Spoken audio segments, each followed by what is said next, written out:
thank you for all of the time and effort. And we don't want to be a distraction, but by the same token, there's a lot of work to be done, so I appreciate you putting some effort into what you presented tonight.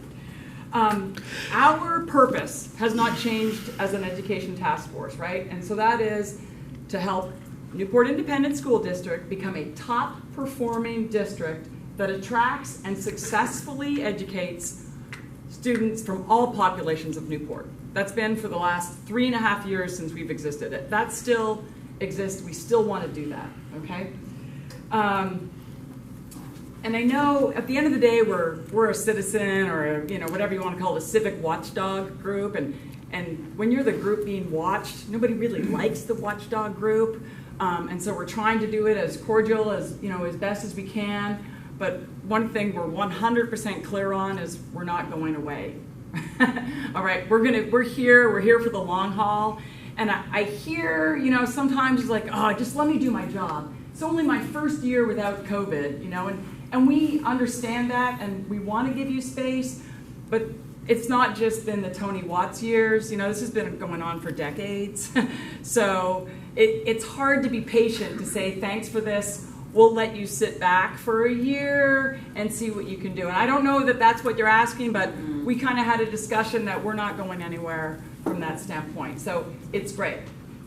Just want to make sure that we all know that. So we've also honestly been really inspired and impressed with the amount of civic engagement that has happened with this round. There's been 2 reports. This round of report, we've gone to at least 8 different meetings with people. There's people I haven't even met referring to the report, showing up to some of the community meetings, and they're not angry. They've got facts. This has been a fact-based report. It doesn't attack the schools. It puts out the data, and I think that's what we need. We need more engagement, from everybody. We've got, certainly the largest group that I've seen attend, a board group. So that's all positive, all right? So I'm not quite sure where we want to go from here. We've got some ideas on how we work together. I mean, if you're unhappy with our data, if we want to work together with the data, we'd be happy for that. That could be a little difficult because we'll be asking you to open books where maybe we're not supposed to see it. So I don't know how to make that work, Our hearts are in the right place, right? We want this to be a top performing district, to have all of our kids, go here. My kid's gonna be long gone, but I mean all of our kids, we want them all to come here, Aaron's expecting, we want, Aaron and Nicole's baby to go here. I mean, that would be the best possible, scenario. But we still have some work to do. And we had 3 sections that we outlined, right? Academic achievement, the working climate for the teachers, and then the spending. And we could spend time decoding, but at the end of the day, Newport spends 1/3 more than the state average. Should we spend more? Yes. Is it 1/3 more that we should spend? I don't know. But there's got to be a way to do the benchmarking to go, do we have more? Like, I feel sometimes it's a bit defensive. Like, well, we need those 28 people. Yeah, do you need all 28? Like, if you didn't have 28, in the corporate world, let me explain my background. In the corporate world, sometimes when you have lots of people, everybody has to have a project. You have lots of projects, and it stops you from focusing on those high leverage items. So you talked, about all those great projects, and they all sound good. Would I talk about any of those and say, no, you shouldn't have that incentive or this or that? No, we think you should have all those. That's great.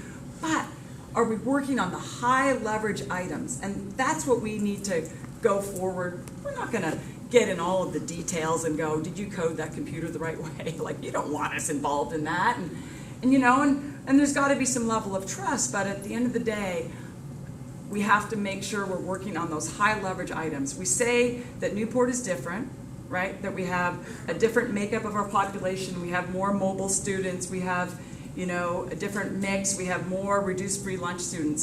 And we've always said, if we're different, then how are we running the school district in a different manner? How are we doing it different? What are those high leverage items where we're going to innovate, where we're going to do something that no other school in Kentucky does? We're going to have breakthrough programs, and that's one of the themes in our report, which is continual improvement, and a little better than last year is not going to dig us out of the hole that we're in. So, you know, we've got a sheet that's, you know, here's the things we think we should do and the timing and, you know, what the measurements would be. But I don't know that handing that out and going through that is the right thing. Like, we need to figure out a way, because we're not going anywhere, and we could keep doing what we're doing, which is, you know, in another year and a half, put out another report, but that starts feeling pretty stale, you know? Like, we've already started talking about how are we going to evolve, you know, and innovate ourselves, and I would hope that that includes more participation, you know, from the schools or however that can best work. But I guess the most blunt thing to say is this is progress, but we're not satisfied that we're out of it, because I feel like I've been to a lot of presentations over the last years on, you know, hearing previous superintendent, here's all of our action plans and we've got it under control, and then the numbers come in and they're worse. And I'm not saying they're going to be worse, but it's hard to have that just sit back and hold off. So, did I miss anything? Bobby, Steve? I think you did very well. Did you do okay? All right. Well. So, I don't know if you want to talk now about, you know, how do we move forward or what we should do, but I'll sit down for a minute. Mr. Watson, he had a recommendation. Well, and again, the climate piece is something that we are working on, and of course that's in the report. And I always feel if we can get the community involved and develop a good relationship, and our teachers feel supported and feel part of the community, then of course they'll stay here longer, and of course we'll get these results that we're looking for. So my suggestion is, in something that you could help out in this, you know, I've been thinking about this since I met with the East Road group, and everybody say they want to help out. Something like, and it doesn't have to be this, but something like adopt a teacher or something, where we come up with ways to be that support to teachers and develop that community, I guess, feel good in that relationship with the staff, and I think that would be a big help. So, you know, you don't have to answer now, but something to think about, and, you know, take that back with you, and something we can discuss and see how that will look, if that's something you're interested in doing. But, you know, I think that would be a great help. Did you all have any other things you've been thinking about? Well, what I kind of focused on was what her email about how can this effort evolve. And so, you know, you three have led the charge, and my thought is that we build it out. You know, we're not going anywhere, as you say, but how about building it out? How about, you know, adding more community members to, and, you know, making it more of a community education engagement group, and adding some parents, and, you know, maybe some business, you know, all stakeholders, at least maybe one stakeholder to come together to build the committee out, to have more perspective. And so I thought about that as far as the how the group goes forward here, and have more voices on the groups and parents. Like I said, maybe someone from the Newport Business Association, you know, Brighton Center, you know, all of our stakeholders, I think, would, you know, is something I thought about. But, you know, And what would your objective be of that? Because a lot of people have come and recommended, you know, new people that could be on the team. And the first team, we had a very big team, and we had that. I'm just like helping me to understand, because we started talking about, like, if we were to evolve it and build it out, what would our objective be? Your objective would be to be more engaged in the schools. Okay, so if your representative was someone from the Newport Business Association, well, then they would reach out to Rachel, okay, because she's trying to build a pipeline with our career readiness program, right? And then parents, we're trying to build and strengthen our parent engagement program, our family engagement. So, you know, having those conversations, talking with individuals as to how we can strengthen the school district in those areas, using those voices in the community that are, so another, we have a lot of social issues. How is the Brighton Center, they're a great partner, but if there's some other areas that you may see, or Steve may see, or Bobby may see, that we can strengthen. If we're going to have the mentality that we need to be more involved, and we need to be strategic of what that involvement looks like. And so that's just, some of the thoughts that I have. That sounds great. It wouldn't just be a committee just to be a committee. Right. Yeah, that sounds great, but just as long as we're clear that the watchdog piece is not going away. And we're going to continue looking at numbers. Well, we're used to being watched. So that's nothing new, and that's not, and that's not our expectation. Okay. Okay, that's not our expectation. And as I shared with Lynn, we as board members, you all know we're watched all the time. So that's not our expectation. But we have to, as you said, build a level of trust. This is new, and I don't see why we can't come together and work and try to work as a community to make things better. Okay? Well, that's going to be my follow-up too. When the schools be open to that approach, because as Lynn and we talked about before, our first task force did have all those different members of the community, and a lot of those members were down to 3 because they didn't feel comfortable, or they were dejected and felt really off-put by the schools, and they did not want to be involved because they felt this is a waste of my time, the schools are not open or receptive, they're very expensive. So if we're going to look at this going forward, would the schools be open, and I'll just use myself as an example, as a board member of Renewport and being in-house, and if I came to the schools and I wanted to help with that housing component, would the schools be open to that, or would they say, we already got that under control, we have our programs, case closed? I can't speak to what happened in the past, but we are offering and opening the door for something different going forward. That's all I was asking. And understanding that it needs to be organized. You just can't pop up, call them, they're working. So there needs to be some organization and some respect for the staff because they are busy. And then to me, Mr. Watts, I'm sure will identify someone as a point of contact for the group if that's the way the board decides or where we decide to go. That I think that going forward, we would have a point of contact for the district.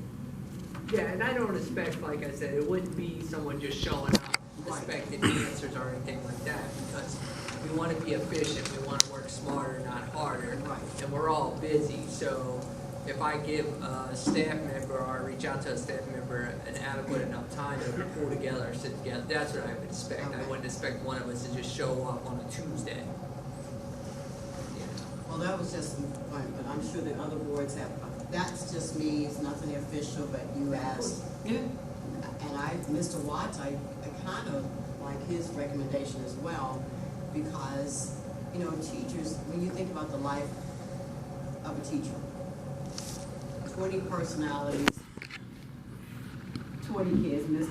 Dr. McCafferty, you're well aware of some of the challenges that teachers have on a day-to-day, and having that, when you look at this survey and think about some of the things that they deal with, the school supplies that they have to buy out of their own pocket because of budget cuts and things like that, which unfortunately not always, but how they decorate their room. If you go into the teacher's room, so there'll be many ways, adopt a teacher that you may be able to help the culture, and that's something you all can think about. If it's something you're interested in trying to shift the culture of our teachers, we would be open to another discussion on what that looks like for you and how you all can help in that. You know, I'm really like straightforward person, and there were like kind of three groups, three things in our report, right? So there was the academic performance, there was the teacher culture, working conditions, and then the spending.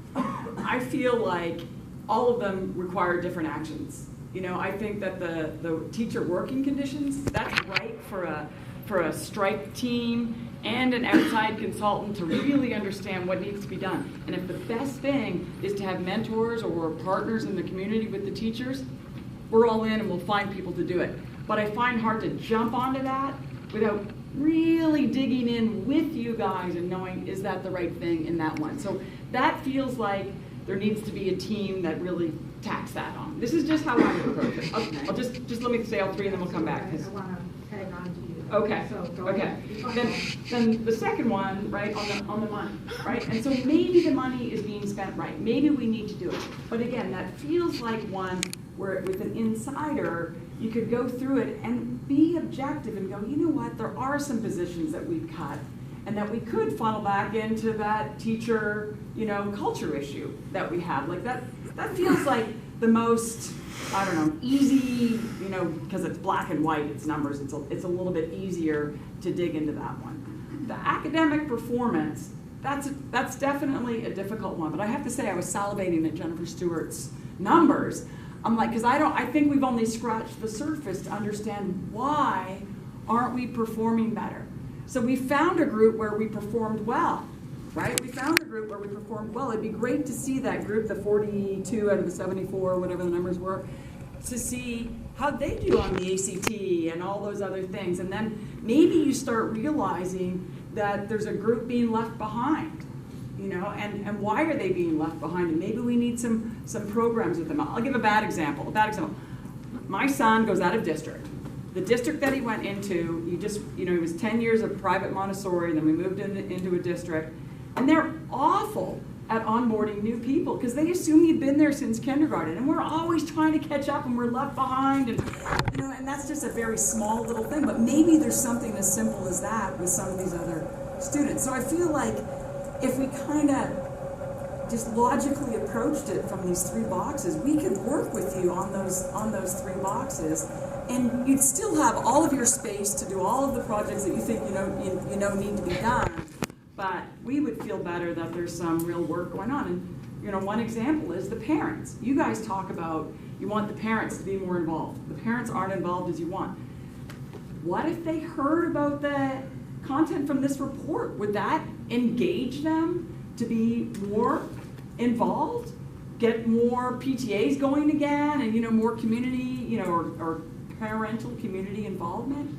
So I just think that we could logically treat it. I don't want to just throw something at the wall and maybe, you know, doing the teacher mentoring thing, maybe that's the number one thing.